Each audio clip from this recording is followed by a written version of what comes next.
একদিন পরশুরাম গেলেন দেবাদিদেব মহাদেবের কাছে। কেন?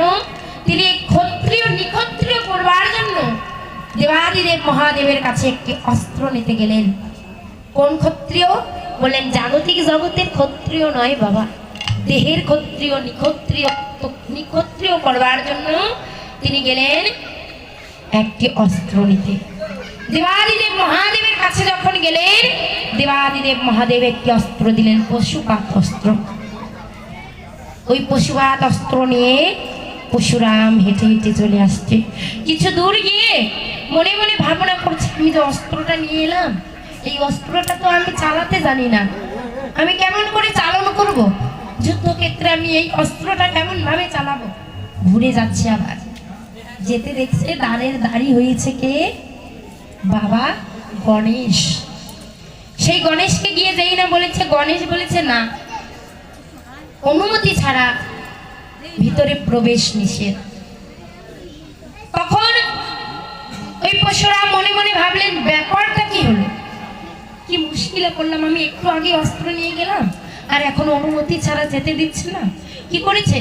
গণেশ আর পরশুরামেতে মিলে দ্বন্দ্ব বেঁধেছে বাবা। যেই না দ্বন্দ্ব বেঁধেছে, গণেশের তো অনেক শক্তি, পরশুরামকে যখন পরাজিত করছে, পরশুরাম কি করেছে? ওই পশুপাত অস্ত্রটি নিক্ষেপ করেছে। অমনি গণেশ বাবার একটি দাঁত ভেঙে গেছে। দেখবেন বাবা, গণেশের মূর্তিতেই দেখা যায় গণেশ বাবার দাঁত ভাঙা, তাই না? গণেশ বাবার দাঁত ভেঙে গেছে। কি করেছে? মায়ের কাছে ছুটে গিয়ে বিচার দিয়েছে। জগৎ জননী মা, এই যে আমার মায়েরা আছে,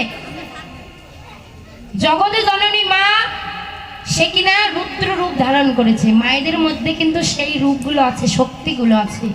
একজন মাই পারে সন্তানকে রক্ষা করতে, রুদ্রকালী রূপ ধারণ করতে। একজন মা, সে কখনো পার্বতী, কখনো লক্ষ্মী হয়ে ভান্ডার ঘরে, আবার কখনো কালী হয়ে সন্তানদেরকে রক্ষা করছে।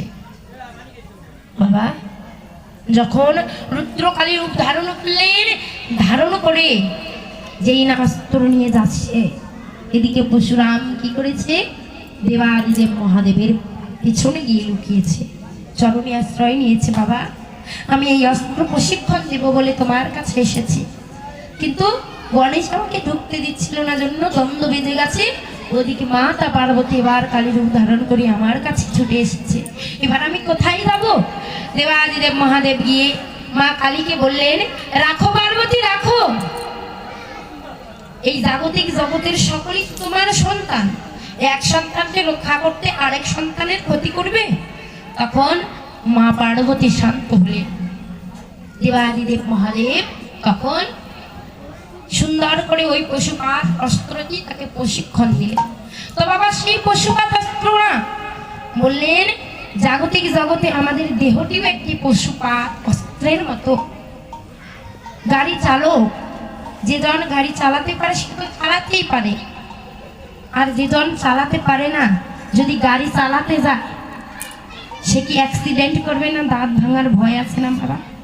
কিন্তু পাবে কোথায় না, একজন যদি প্রশিক্ষণ একজনের কাছে গিয়ে দেয়, কেউ যদি শিখিয়ে দেয় কোনো ড্রাইভার, তাহলে ড্রাইভিং করতে পারবে, তাই না? তাছাড়া তো করতে পারবে না। ঠিক তেমনি আমাদের দেহটাও একটি পশুপাত অস্ত্র। এই অস্ত্র যদি আমরা গুরুর কাছে গিয়ে প্রশিক্ষণ না দিতে পারি, তাহলে আমাদেরও মরার ভয় আছে।